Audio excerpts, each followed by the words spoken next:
Le chant des sirènes. Le chant des sirènes. Bonsoir chères auditrices et auditeurs de Westrack Radio. Vous êtes bien dans votre émission féminine, féministe, humaniste, égalitaire, locale, le chant des sirènes. Et oui, on reprend les ondes, ça faisait un petit paquet de temps, ça faisait depuis septembre 2018, donc on est contente de reprendre les ondes. C'est un peu comme si c'était notre première fois à nouveau. Exactement. Et surtout cette fois on va garder les ondes pour ne plus les quitter parce que la radio va passer en DAB, Digital Audio Broadcasting, enfin en RNT, donc c'est la radio terrestre numérique, normalement courant septembre, ce qui est une très bonne nouvelle pour nous et pour la ville du Havre. Ensemble ce soir on va parler des nouvelles féministes, la nouvelle vague de femmes qui se battent pour défendre leurs droits, faire les choses comme elles l'entendent en 2019. J'en ai déjà quelques-unes autour de la table. Je suis contente de retrouver mes petites sirènes, contente d'accueillir de nouvelles chroniqueuses. Salut Oriane et Gabriel, bienvenue. Salut les filles. Salut. Alors pour votre première émission, qu'est-ce que vous nous avez préparé ? Eh ben aujourd'hui on va parler écoféminisme, un mouvement assez peu connu en France qui lie écologie et féminisme. Ah, cool, j'ai hâte de découvrir.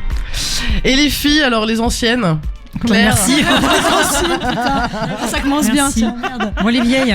Oui, on est connu le démarrage de l'émission. Merci Marie. Vous entendez bien dans vos casques parce que... Là, moi c'est bon, j'ai récupéré. Oui, on a bien entendu qu'on était des anciennes. Donc Claire... Tu veux savoir de quoi je vais parler ? Ouais, ça va. Tout ça de projet. Ah oui, ça va. Ouais, ça va super. Alors de quoi tu vas nous parler ce soir ? J'aimerais parler d'un livre qui s'appelle Moi ce que j'aime c'est les monstres. Et puis on va parler orphelinat roumain et préservatif. Cool. Voilà. Deux sujets qui sont absolument pas liés. C'est ça. Virginie, toi, qu'est-ce que tu nous as préparé ? Eh bien, une petite série, une petite news sur le baby-foot féminin. Le baby ? Baby-foot. Après le baby-boom. Ça commence très fort. Et puis, une petite enquête que j'ai faite sur MeToo auprès d'hommes. Ah, intéressant. Super. Et Caro, de quoi tu vas nous parler ? Oui, en tant que vieille, du coup, je me suis replongée dans les archives sonores de Chant des Sirènes. Comment ? Voilà.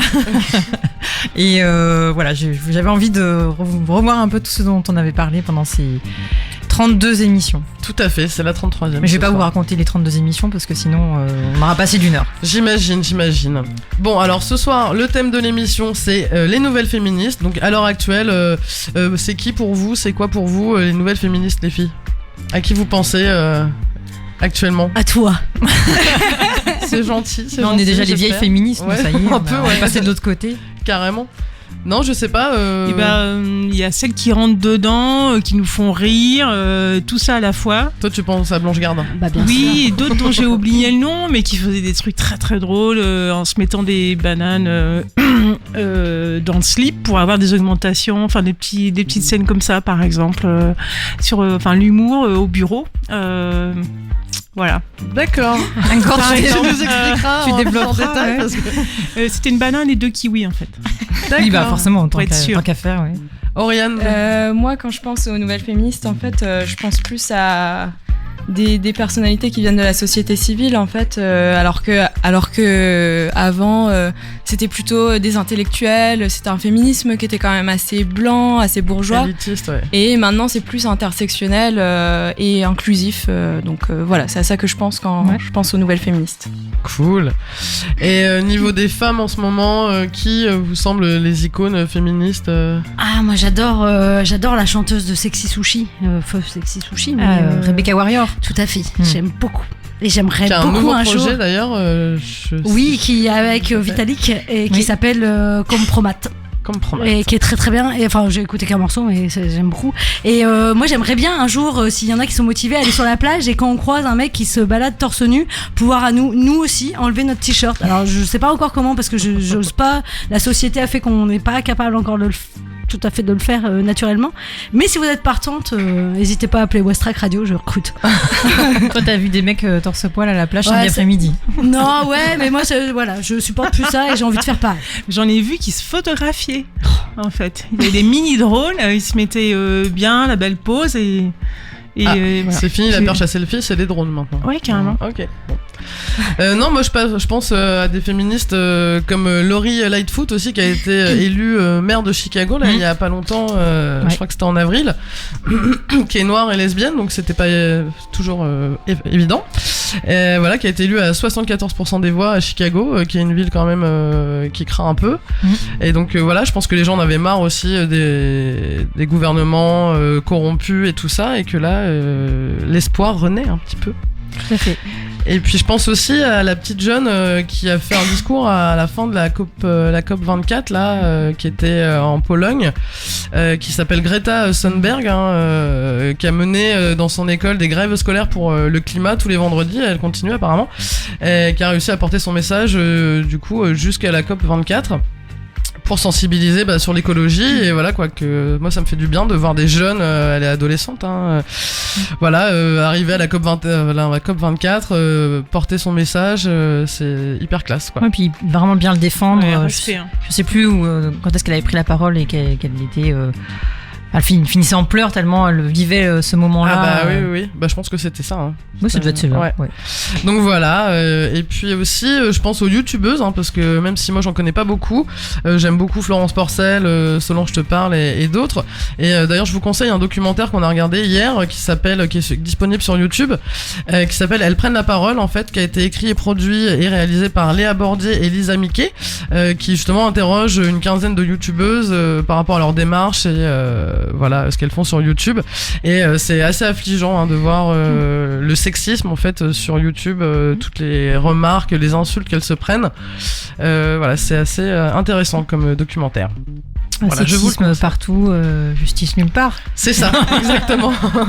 Surtout sur YouTube où t'es anonyme, t'auras pas de représailles, etc. Et je vous propose de passer aux news de la journée.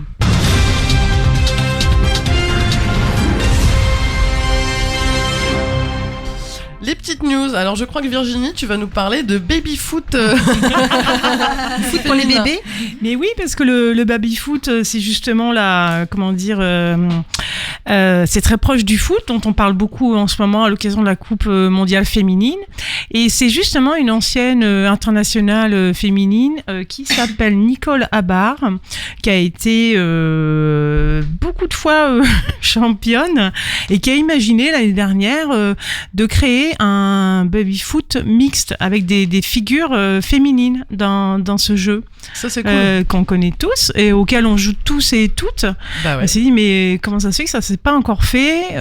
L'occasion de la coupe, elle est allée voir le premier fabricant de baby-foot, du coup j'arrive plus à le dire. Ouais, c'est marrant, moi j'imagine des enfants qui sont accrochés par les bras, des petits gosses. Et du coup, à partir de l'idée de ce baby mixte, elle est allée voir le premier fabricant de France et qui s'appelle Bonzini, qui d'ailleurs à la tête de ce fabricant, c'est une présidente, et l'idée a fait son chemin, a séduit, ils se sont emparés du projet, que c'est devenu un projet, donc ils ont fabriqué ils ont designé les figurines. Le premier baby-foot mix. Et c'est le premier baby-foot mix qui a gagné aussi sa campagne Kiss Kiss Bank Bank. C'est ça, le crowdfunding. Ouais. Et c'est en cours c'est quasi en fin de production, puisque ça va être à l'occasion du lancement de la Coupe du Monde féminine dans une tournée qui va s'organiser avec ce nouveau baby-foot pour faire connaître dans toutes les villes participantes à la Coupe du Monde en France. Il y a même aussi une ville qui accueille le musée itinérant de l'équipe de France féminine aussi. Et donc c'est l'occasion de jouer tous ensemble en fait, de partager et puis un moment convivial. Voilà. Et moi je me demande, est-ce que tu sais si c'est une équipe de filles contre une équipe de garçons du coup, ou c'est Non, ça n'a pas l'air mélangé. Ça n'a pas l'air mélangé. Ça n'a pas l'air mélangé. Ah, okay, c'est vrai qu'il n'y a pas encore les vraies photos. C'est pas clair. On vous tiendra au courant. À suivre parce que c'est tout bientôt puisque la Coupe du Monde elle commence le 7. En fin de semaine. Tout à fait. Yes, tout le monde me fait yes. Oui, c'est ça, c'est bien le 7. J'avais noté le 8, mais c'est le 7. Et donc ça, c'est une première bonne nouvelle de ce projet qui aboutit. Le fabricant lance tout de suite ce nouveau standard. Dans ses prochaines productions, on aura un baby-foot mix. Voilà. Cool. Donc, et puis ceux qui participent à l'opération autour de la Coupe du Monde seront vendus aux enchères. Il y a même des petits appels du pied pour que des artistes les personnalisent. Voilà. Donc c'est que de la joie. Cool, et je crois que sur Westrack aussi, il va y avoir une émission qui va justement parler du foot, enfin de la Coupe du Monde féminine qui va reprendre. Oui, je crois, en effet. Moi aussi. Vous avez prévu d'aller voir des matchs d'ailleurs, toutes ici autour de la table? Moi, pas du tout, mais en fait, je me suis dit j'irais bien quand même. Et je crois que c'est pas cher en plus. Je sais pas. Non, je sais pas. Mais moi j'y vais. Tu vas, mais t'as pas payé ta place apparemment. Non, on m'a invité. Tu nous raconteras. Oui. Ok. Je crois que c'est pas la Coupe du Monde féminine qui va me faire aimer le foot, alors. Alors, en fait, si je peux vous rajouter, parce que vraiment, ça a été dans l'écho de plein de médias, ce projet de baby-foot féminin, et notamment dans des nouveaux médias. Quand on parlait de Elles prennent la parole, il y a par exemple un média qui s'appelle Foot d'Elle. Donc ça parle du foot féminin. Ok, de toute façon on vous mettra tous les petits liens sur le podcast de l'émission. Moi j'avais une petite news, alors j'ai une bonne et une mauvaise nouvelle entre guillemets, donc on va commencer par la mauvaise. Ouais. C'est le recul des droits à l'IVG en fait aux États-Unis et un peu partout dans le monde en fait. C'est assez tragique parce qu'après la Géorgie ou le Missouri, la Louisiane vient d'adopter un texte qui restreint l'accès des femmes à l'interruption volontaire de grossesse. Donc la semaine dernière, la Chambre des représentants de l'État américain a voté ce projet de loi interdisant l'avortement dès que les battements du cœur de l'embryon sont décelables. Donc ça équivaut à peu près à 6 semaines de grossesse. Autant dire que voilà, c'est un peu compliqué. Le 15 mai dernier, le Sénat de l'État de l'Alabama a adopté un projet de loi encore plus restrictif sur l'avortement, qui prévoit pas d'exception en fait en cas de viol, en cas d'inceste, et sanctionne les médecins qui pratiqueront l'IVG de lourdes peines de prison. Donc ça craint. Cette année, c'est quand même 16 États américains qui ont réformé leur législation sur l'avortement au total. Donc ça fait beaucoup. Des lois restrictives ont été adoptées dans pas moins de 28 États sur les 50. Donc voilà, le droit à l'IVG. Alors qu'en Argentine, ils sont en train justement de faire un projet de loi libéralisant l'IVG. Voilà, enfin, actuellement le pays, l'Argentine, autorisait pas l'avortement que dans des cas autorisé l'avortement pardon que dans des cas spécifiques. Là, ils vont le légaliser, donc ça c'est bien déjà. Mais en Argentine, ça avance, aux États-Unis, ça recule. En Europe, l'extrême droite, aux élections européennes, ça fait craindre un peu aussi pour les droits des femmes. Donc voilà, il y a une émission qui est passée justement sur France Culture sur droits des femmes, un recul mondial. Donc on vous mettra aussi le podcast de cette émission pour plus d'informations. Et Claire, tu voulais... Oui, je voulais rebondir sur une expérience qu'il faut pas oublier, c'est qu'en 89, on a découvert les orphelinats en Roumanie et tous ces enfants qui avaient été mis dans des instituts. Alors c'est ce qu'on appelait les enfants, alors des enfants abandonnés, les indésirables, les inutiles, les irrécupérables, qui étaient des enfants soit abandonnés, soit... Ouais, en fait, c'était la politique de Ceausescu pour relancer la natalité. Ah pardon. Tout à fait, j'y viens. C'était tous ces... En fait, il y avait une forte main-d'œuvre qui était voulue par Ceausescu pour relancer le pays. Pour relancer le pays, parce que pour lui, un pays fort, c'était un pays qui était peuplé, et qui était très peuplé. Et il y avait aussi une dette extérieure qui était à rembourser, donc il voulait une forte main-d'œuvre pour pouvoir rembourser aussi la dette extérieure. Et donc, autant dans les années 50, 60, l'avortement était autorisé jusqu'à 3 mois. Parce qu'il n'y avait pas beaucoup de, justement, tout ce qui était moyen de contraception. En fait, l'avortement était presque un contraceptif. Sauf qu'en 60... c'était réservé quand même à des femmes assez aisées, je crois. Et... Oui. Oui. Et en 66, en fait, l'avortement devient interdit et la contraception aussi aux femmes de moins de 40 ans ou les femmes qui n'avaient pas encore eu 4 enfants. Ouais, ça c'est horrible. Il faut pas oublier que c'est pas si loin et que si avec tout ça, on risque de retrouver ce genre de... Si t'avais pas 4 enfants, enfin tu payais plus cher d'impôts et tout, enfin t'avais des amendes, etc. pour les couples. Oui, c'est ce que j'ai lu. Et les seuls... alors par contre, pour le viol, l'inceste, la mise en danger de la mère, on avait le droit de recourir à l'avortement. Et par exemple, pour une mère qui avait enfanté 10 enfants au moins, elle pouvait avoir la médaille de la mère héroïque. Ouais, t'avais des primes après. Mon Dieu. 4 enfants. Et donc tous ces enfants, on a estimé à environ 10 000 décès dans ces orphelinats, dus à des morts de froid, malnutrition, maltraitance, tout ça. Ouais, bah dans l'article que je lisais, c'était très glauque. Hein. Enfin, c'était vraiment des gosses attachés presque à leur lit. À qui on filait des sédatifs. Voilà, aucun contact avec d'autres humains, quoi. Enfin, c'était vraiment. Il disait que voilà, au bout de 3 ans, ces gosses-là, tu peux les mettre dans des hôpitaux psychiatriques. Donc, je sais pas à quoi pensent tous ces gens-là qui votent des lois de merde, mais. En fait, c'est vrai qu'au-delà de l'émotion, souvent c'est ça qui nous prend les tripes, mais c'est encore une fois une instrumentalisation des femmes. Le pouvoir aussi. Le pouvoir, il se sert des femmes à des vocations économiques, et puis on divise les sociétés. Donc il y en a qui sont très réprimées, et puis de l'autre côté aussi, c'est ce que j'appelle le marketing de la peur aussi. Parce que les hommes aussi, c'est des conditions de société très difficiles. Donc bon, moi je dirais bien un mot vulgaire, mais effectivement il faut détricoter tout ça, hein, cette merde populiste aussi. Complètement. Et vraiment écouter l'émission de France Culture où c'est une historienne qui repose beaucoup de repères et qui aussi dénonce que l'administration Trump, guidée par Trump aussi, a beaucoup facilité ce glissement législatif. Complètement. Parce que là c'est inscrit dans la Constitution états-unienne, mais du coup dès qu'on dit mais bon finalement les États sont il y a un mot quoi, ils s'autodéterminent, ils ont le droit de revoir cette question, et c'est comme ça que ça arrive en fait. Donc c'est de la merde. Voilà, bon, on en reparlera peut-être plus tard. Et la bonne nouvelle, en fait, que des news, c'était que le gouvernement français est en train d'étudier un projet de loi qui pourrait, dont la gratuité des serviettes hygiéniques. Qui donnerait la gratuité des serviettes hygiéniques. On avait parlé d'ailleurs de, je crois que c'était en 2018 ou 2017, la mutuelle des étudiants. Oui, je sais plus laquelle c'était la LDE, je crois, qui remboursait les protections hygiéniques. Ouais, c'était ça. C'est ça. Donc en fait, il y a la sénatrice Patricia Schillinger de La République En Marche qui a été désignée par la secrétaire d'État chargée à l'égalité, Marlène Schiappa. D'étudier en fait ce projet de loi. Donc l'objectif c'est de lever les tabous sur les règles, d'améliorer l'information des consommatrices et l'accès à ces produits de première nécessité. Donc lors de cette réunion organisée pour la Journée mondiale de l'hygiène menstruelle. Alors je ne savais pas que ça existait.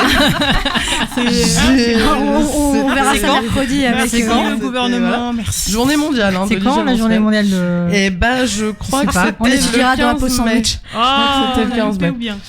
Voilà, donc une mission sur l'expérimentation de la gratuité des protections hygiéniques a été confiée à cette dame, pour étudier les objectifs, les modalités, la mise en place d'un tel dispositif dans plusieurs lieux collectifs. Parce que c'est vrai que ça... Pardon.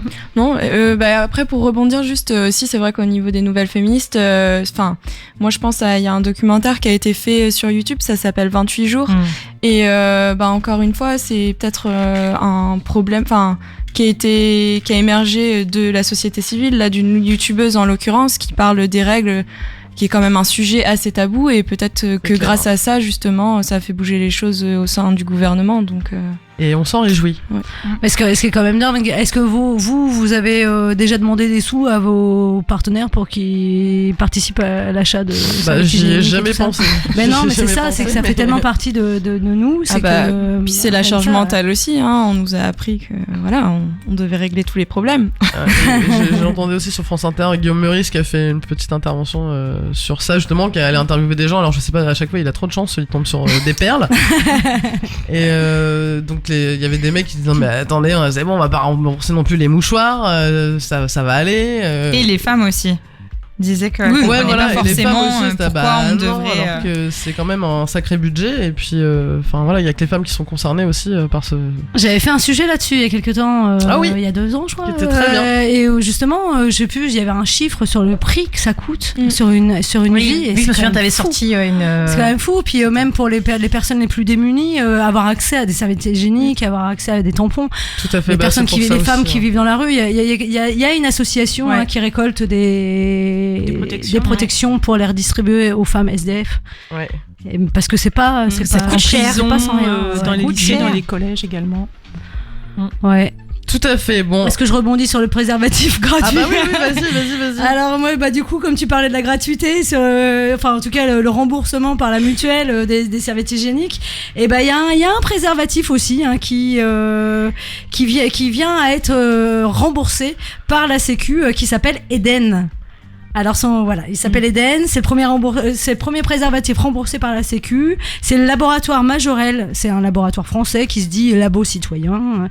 Ses engagements, c'est résoudre des problèmes de santé publique, un meilleur accès aux médicaments avec pour le plus grand nombre et en particulier pour les plus démunis. Et l'idée, c'est de remédicaliser le produit qui est devenu plus un gadget sexuel. Dès qu'il y a une pub, c'est plutôt pour le plaisir, et non pour la prévention contre les IST. Et donc c'est du latex. Désolé pour celles qui seraient allergiques. Celles et ceux qui seraient allergiques. Mais par exemple, une boîte de 12, c'est 2,60, donc ça serait remboursé à 60% par la Sécu. Mais du coup, il faudrait que si c'est ton moyen de contraception, donc si ta gynéco par exemple, tu choisis ça comme moyen de contraception, ta gynéco te fait un petit mot pour la Sécu et t'es après même ton médecin généraliste tout simplement t'es pas obligé d'aller voir la gynéco. Et même les sages-femmes, tout ça, on peut faire des ordonnances pour être remboursé. De toute manière, ça reste quand même un prix hyper abordable, mais 60% par la Sécu, 40% possible par les mutuelles. Et ce qu'il faut savoir, c'est qu'il y a 75% des jeunes qui affirment aujourd'hui qu'ils utiliseraient davantage les préservatifs s'ils étaient remboursés. Et voilà, un sur deux dit ne pas se protéger, et que faut rappeler que les IST ont été multipliés par 3 entre 2012 et 2016. Ah ouais. Bon sortez couvert. Hein. Allez-y, Eden est votre petit sauveur. Le jardin d'Eden. Cela dit, c'est encore un prénom masculin. Oui. Mais c'est vrai ça rappelle aussi c'est un plein de préservatif. choses, hein. Bon, on va se faire une petite pause musicale, on va s'écouter un petit truc frais pour changer de l'air du temps. Donc originaire d'Avignon, la chanteuse Pauline d'Aragon, qui a été également illustratrice, parce que je précise ça parce qu'elle a écrit un bouquin pour enfants qui s'appelle Le Cri de Zabou. Petite dédicace, je pense que je vais l'acheter. Bref, elle rencontre après son passage apparemment difficile à la Nouvelle Star en 2014 le musicien Alex Concato, et c'est l'alchimie artistique entre eux. Ils travaillent pendant plusieurs années avant de sortir en janvier 2019 leur premier album Nice to Meet You. Pauline a pris le temps de mûrir son projet musical et personnel pour nous offrir une pépite pop contemplative aux influences 60s édulcorée de sa voix douce et envoûtante. On écoute un morceau de Pyjama qui s'appelle Radio Girl.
Down to everyone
Voilà, c'était le morceau Pyjama, le morceau Radio Girl de Pyjama, pardon.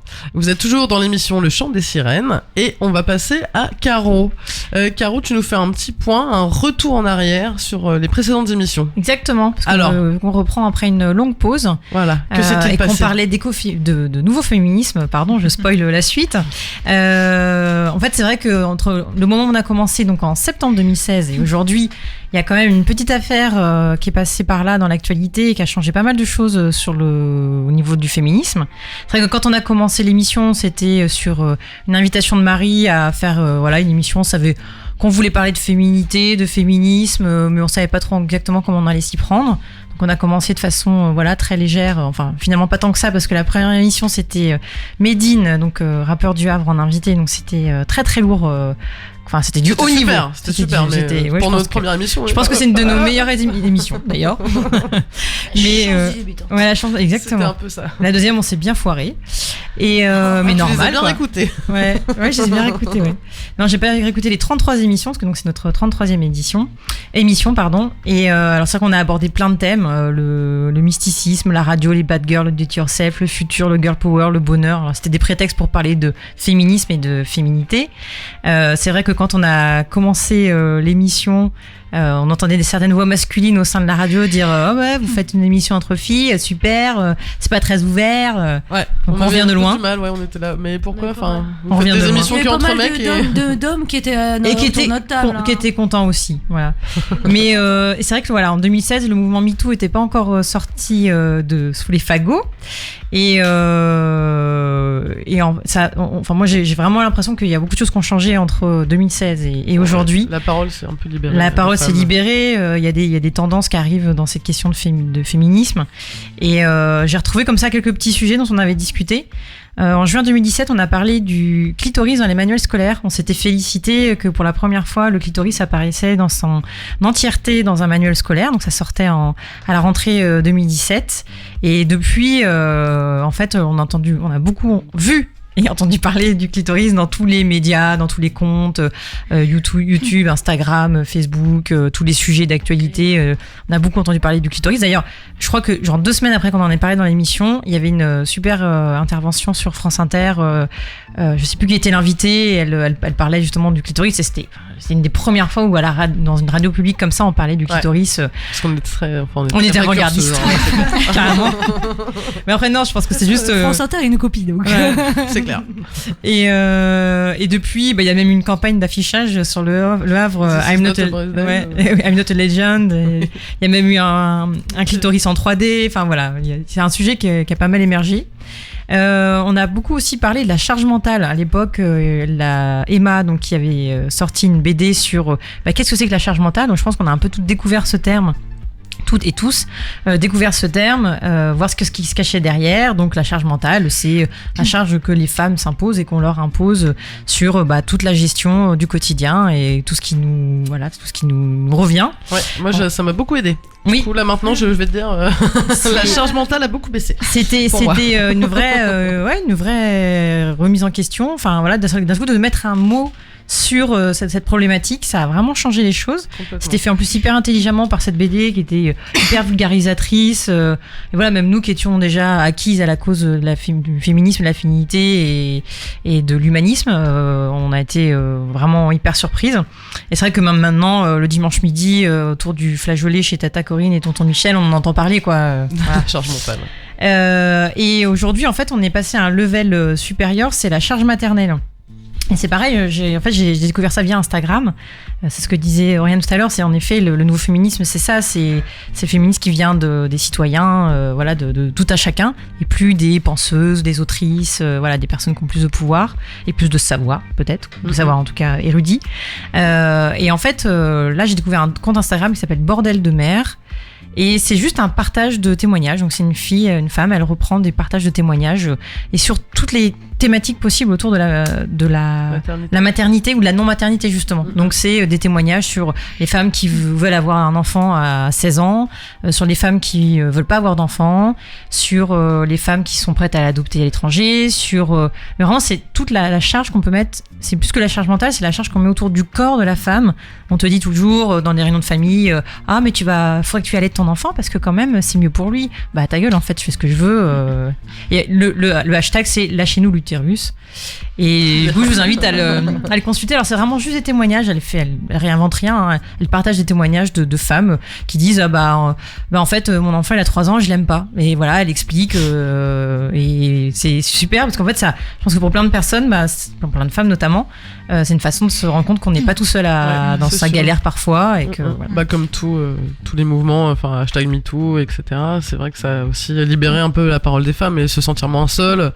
C'est hyper important pour pouvoir aussi avancer. Je pense que ça recrée aussi, les réseaux sociaux, ça a recréé une sorte de sororité virtuelle qui est super importante et des femmes qui n'auraient pas forcément pu se rencontrer, du coup via ça, retrouvent de la force en fait. Complètement. Tu enchaînes très bien sur la suite. C'était tous les termes qui ont surgi comme ça, merci. Après hashtag MeToo et balance ton porc, sororité, c'est un terme dont on ne parlait pas forcément avant et maintenant c'est peut-être too much, mais d'ailleurs peut-être trop, mais sororité à bras le corps. J'ai noté manspreading parce qu'on en avait parlé dans une news aussi de cette habitude qu'ont les hommes à écarter les jambes, notamment dans les transports, le manspreading. Là, on en avait parlé dans une chronique.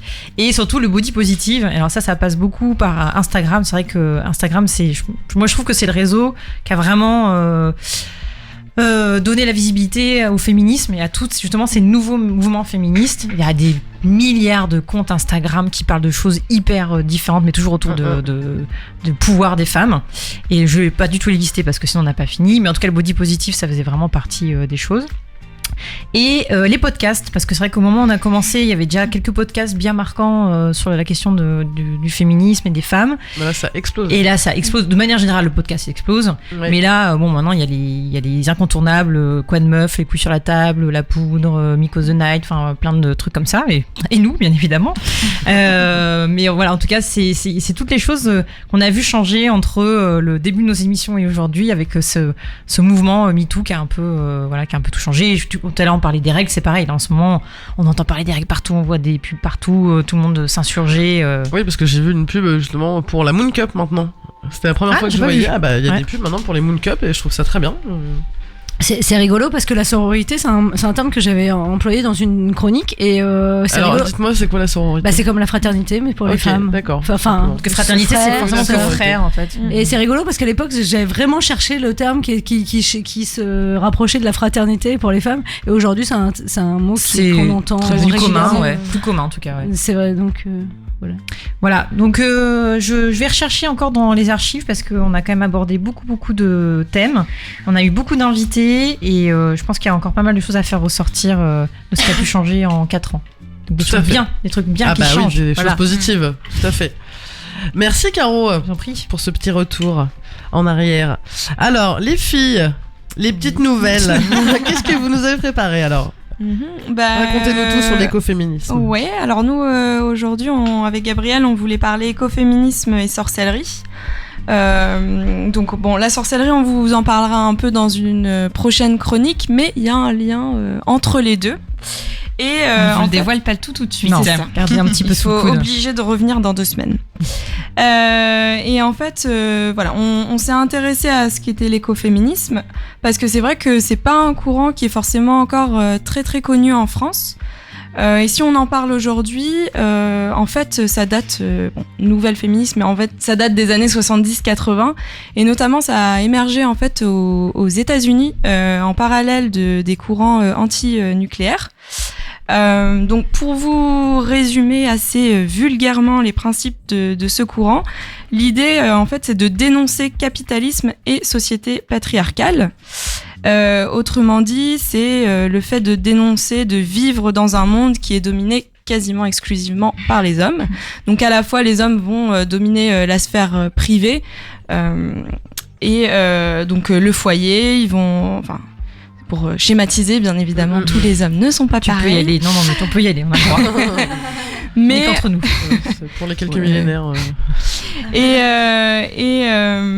Et donc, au sein du foyer, ils vont enfermer les femmes dans un carcan, donc dans la vie domestique, la vie familiale. Et ils vont aussi dominer la sphère publique ou économique qui est basée sur un modèle capitaliste qui épuisent nos ressources naturelles à cause notamment de la surconsommation. Donc en fait, pour les écoféministes, c'est cette double domination qui va s'agir de déconstruire. En France, c'est vrai que le courant n'est pas très connu et en fait, c'est aussi parce qu'il a subi de nombreuses critiques. En gros, on perçoit un petit peu les écoféministes comme des espèces de petites fées toutes mignonnes qui voudraient réenchanter le monde à coups de baguettes magiques. Moi je la voyais plutôt comme des éco-warriors un peu. Il y a un peu ça dépend parce qu'en fait, j'en fais de la baguette magique. Moi. Dès que tu fais de l'écologie, t'as des poils sur les bras. Non, mais en fait aussi, et puis on se dit, les femmes, c'est leur instinct maternel, c'est le côté sensible, la nature, ça leur parle. Et en France, c'est vrai qu'on est quand même très rationaliste et qu'on s'est battu longuement contre justement ce rapprochement un petit peu stupide, on peut le dire. Ouais. Du coup, il y a eu beaucoup de critiques par rapport à ça, alors qu'en fait, c'est vrai que quand on s'est penché sur la question, pour nous, c'est mal comprendre ce qu'est l'écoféminisme. En fait, l'idée pour elles, c'est pas de dire que les femmes, elles ont un lien plus prononcé avec la nature, qu'elles auraient une sorte de tropisme naturel. En fait, l'idée, c'est plutôt de se reconnecter à la terre dans en tant qu'être humain au-delà de son genre, plutôt que de se laisser enfermer dans une société de surconsommation qui non seulement détruit la planète et en plus nous les femmes vont nous enfermer dans des considérations futiles. Donc quand je dis ici considérations futiles, c'est ce qu'a pu résumer notamment Mona Chollet dans son essai Beauté fatale, où en fait elle parle de l'injonction de la beauté. Les femmes, on aurait une sorte de fonction, on serait un peu des objets qui devraient être plaisantes pour les hommes via notamment notre apparence physique. Et ça nous pousse à toujours acheter plus. Donc là, on en revient au modèle capitaliste où on va investir beaucoup d'argent dans le maquillage, les vêtements, enfin tout ce qui a trait à l'apparence. L'épilation. Oui, et en plus ça fait mal. Et ça coûte cher. Ouais, c'est ça. Et on pourrait peut-être rembourser aussi les pièces. C'est genre de me dire ou partager avec son mec ou sa nana. Et donc du coup pour résumer, on sera un peu des objets dans un monde de sujets, le monde des hommes, comme a pu le résumer très justement Liv Strömquist dans sa BD Les sentiments du prince Charles, que je vous recommande vivement. Et donc voilà, l'idée c'est que l'écoféminisme il lutte donc de front contre ces deux oppressions en considérant qu'elles sont le pendant d'une même cause, le capitalisme. Et l'un des concepts centraux de l'écoféminisme, ça s'appelle reclaim, qu'on pourrait traduire par le fait de régénérer ou de réhabiliter en fait la nature et la féminité. C'est l'idée d'ailleurs qui est explicitée par Emily H, qui est l'autrice d'un recueil de textes écoféministes, Reclaim, qui est paru en 2018. Et donc pour elle en fait, il faut se réapproprier, c'est l'idée de se réapproprier sans retourner en arrière, de réparer des choses dégradées mais en les réinventant. Donc de se réapproprier des qualités qui sont dites féminine. Et en fait, on a interviewé Agathe, elle est doctorante en sciences politiques à l'Université de Montréal, et en fait, elle utilise la littérature sur l'écoféminisme dans son approche théorique pour sa thèse sur le volontariat en agriculture biologique en France et au Québec. Et elle s'est appuyée sur les observations de la sociologue Geneviève Pruvot, qui observe notamment qu'il y a une majorité de femmes dans l'éco-construction et dans les fermes non mécanisées. Et ça peut s'expliquer en fait pour elle par le fait qu'il n'y ait pas de rythme cadencé, qu'il y ait moins de productivité, qu'il y ait moins de besoin de rendement. Et en fait, on serait plus dans un rapport d'égalité avec la nature. Ce qu'il faut dire en fait qu'en comparaison, dans le secteur du bâtiment traditionnel, on trouve entre 2 et 5% de femmes. Oui. Donc voilà quand même un gros différentiel. Et Agathe, elle m'a cité également Catherine Beauferron, qui est une militante et chercheuse du courant de l'écoféminisme politique. Elle est partie en fait s'installer dans une communauté rurale et elle s'est aperçue en fait que par manque de référentiel, les néo-ruraux, ils avaient tendance à reproduire des stéréotypes genrés dans leur nouveau mode de vie. Donc les femmes étaient plus autour du jardinage et de la cuisine et les hommes plutôt dans les activités mécanisées. Et en fait, la force de l'écoféminisme, c'est de pouvoir se reconnecter à la nature et d'être force de résistance dans une société finalement du rendement, de la productivité, du profit. C'est revenir à des valeurs de solidarité et de soin envers la nature, mais aussi envers l'humain. Et puis de déconstruire les stéréotypes genrés, en fait, type femme égale nature égale douceur, et l'homme égale force physique, mécanisation et profit. Et gros tracteur. C'est ça, et gros engin. Et Agathe, elle m'expliquait aussi qu'en fait, la lecture de ces ouvrages, ça lui a permis de déconstruire des notions qui paraissent légitimes, comme le progrès et la croissance, pour envisager des modes alternatifs de travail et de consommation. Donc pour ça, en fait, c'est important de pouvoir repenser la place des femmes dans la société, mais aussi la place de l'écologie dans la pensée humaine, finalement. Et donc aujourd'hui, comment ça s'exprime concrètement ? En fait, on en parle un petit peu, mais avec Greta Thunberg notamment, à la Marche pour le climat, il y a une jeunesse qui est extrêmement engagée et qui revendique d'ailleurs, je cite, que la lutte pour l'écologie sera féministe ou ne sera pas.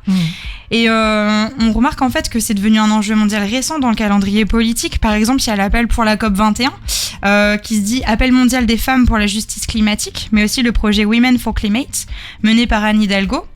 Et puis aussi, il y a plein d'ouvrages anglo-saxons qui ont été traduits récemment, ce qui a permis à une jeune génération de se réapproprier ces questions.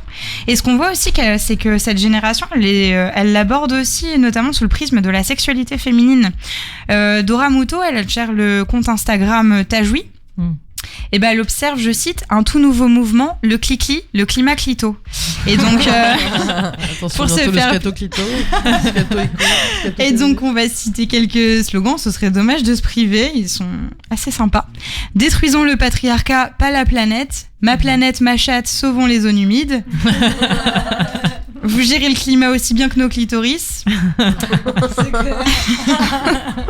À défaut de faire jouir les femmes, vous niquez bien la planète. Je crois que c'est mon préféré. Et le dernier, bouffe mon clito, pas mon climat. Ah, pas mal. Yeah. Super. Donc voilà pour l'écoféminisme. Et puis dans 2 semaines, on vous en dira un petit peu plus sur les sorcières, parce que en fait, quand on s'est penché un petit peu sur les recherches sur ces 2 courants, c'est vrai qu'on a finalement envisagé la figure de la sorcière comme l'emblème ultime des écoféministes. C'est clair. Et voilà, on vous expliquera tout ça dans 2 semaines. Super. Et on a hâte. Ouais, nous aussi. Ouais. Merci les filles. Merci. On va se refaire une petite pause musicale. On va écouter Décibel, qui est un trio féminin lyonnais qui envoie du bois façon punk noise teinté de mélancolie pop. Le tout servi avec un chant vociféré dans les aigus. Après 10 ans, elles continuent de développer leur identité musicale. Elles seront en première partie sur la tournée de Sheila, rien que ça, à Paris, à la Maroquinerie. Sheila ? Elle chante encore Sheila ? Ouais, c'est ça. C'est pas demain, la même, mais après-demain ? Ouais, de Chillac, mercredi 5 juin. Donc on envoie une de nos agentes, une de nos sirènes au concert pour voir ça. Chani, si tu nous entends. Elle y sera. Voilà, on dit que leurs prestations live sont brutales, électriques et endiablées. On écoute le morceau Kesta de l'album rock français sorti en 2019 de Décibel.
Vous êtes toujours sur Westrack Radio dans l'émission Le Chant des Sirènes où ce soir on parle des nouvelles féministes. Voilà.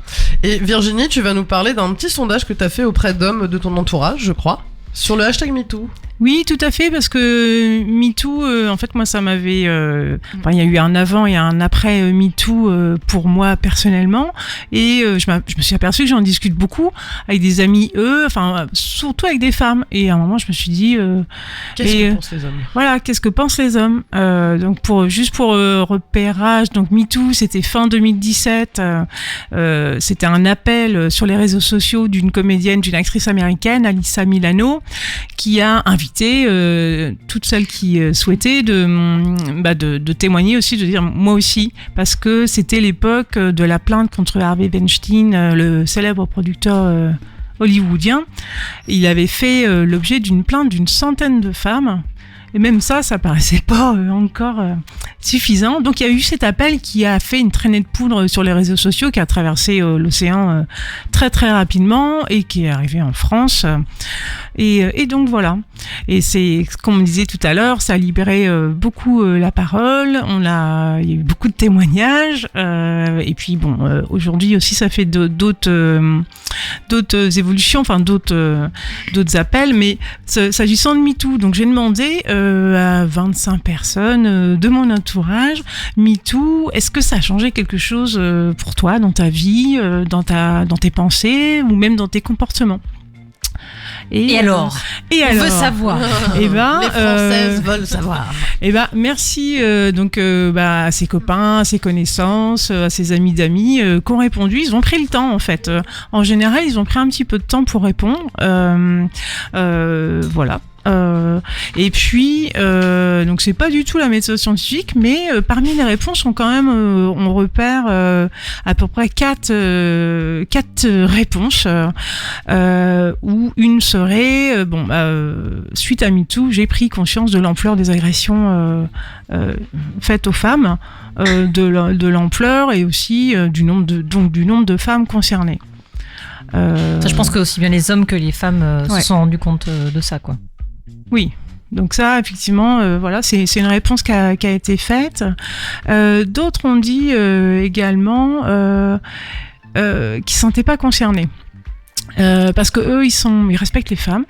Voilà, même si on ne sait pas ce que ça veut dire exactement, mais pour eux, ils ont un bon comportement. Ils se sentent pas concernés de cette façon. Pour eux, c'est un peu l'alu, selon ça, c'est un peu réponses. Je ne suis pas raciste, mais voilà, donc c'est exactement. Tu te rends compte que t'as 4 de tes copines sur 5 qui ont vécu des agressions. Voilà, et des fois, effectivement, ils sont pas proches de victimes. Ils sont dans des milieux où il y a une égalité. Ils sont dans des quotidiens où ils se posent pas de questions dans leur relation professionnelle, parce que là, MeToo, encore une fois, on est dans le contexte professionnel et l'abus de pouvoir. Au départ, c'était ça. Après, je pense que très sincèrement, il y a des hommes qui sont sincères justement là-dessus, en répondant ça, dans le sens où c'est plutôt, étant donné que la parole n'était pas aussi ouverte sur ce sujet-là et qu'on parlait pas autant de tout ça, je pense qu'il y a des hommes qui ne se sont pas posé la question un quart de seconde et qui n'étaient pas du tout dans cette attitude-là d'être désobligeants avec les femmes, et qui pour qui c'était à des années-lumière que ce soit. Puis après, c'est un problème, quoi, en fait. Quand tu l'as jamais vécu toi-même, c'est normal entre guillemets que tu puisses pas te mettre dans la peau. Exactement. C'est la personne agressée. Même certains précisent, moi, mes parents, ma mère, parce que du coup ils disent elle m'a appris ces valeurs-là, elle m'a transmis le respect. Voilà, c'est des cultures aussi comme ça. Qui sont l'égalité, qui sont les comportements égalitaires. Ça existe alors. Et ça existe, mais oui, bien sûr. C'est pour ça qu'on va réussir. Bah oui. Et qu'on a déjà bien réussi. Voilà. Et moi, je l'ai pris. Moi, j'ai vraiment. Des fois, il a fallu accompagner un petit peu. Vas-y, mais dis ce que tu penses vraiment, parce que c'est très important. C'est vraiment si les hommes sont violents envers les femmes, mais aussi avec les hommes. Les hommes sont violents en général. Donc c'est quand même la moitié de l'humanité. C'est un problème qui nous concerne tous. C'est parce qu'ils ont des bites.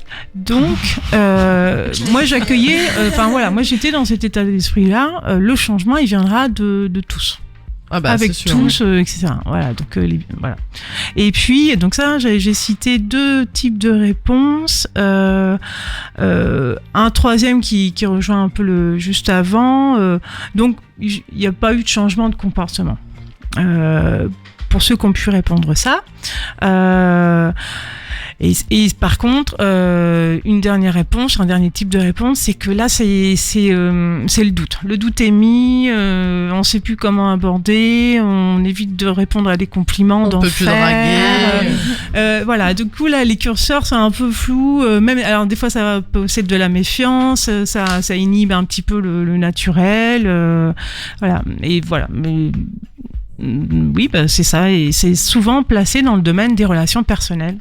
En fait, il n'y a pas eu de réponse par rapport au milieu professionnel. Mais dans l'échantillon que j'avais, voilà. Non, c'est sûr que ça les a un petit peu questionnés, forcément. Oui, et c'est ce que j'ai souhaité. Et puis certains, moi je leur ai envoyé des podcasts là qu'on a cités tout à l'heure. C'est bien. Voilà. C'est bien. Pour continuer d'échanger si on peut les inviter aussi s'ils veulent parler. Exactement. Et le temps n'a pas permis, mais... À l'occasion.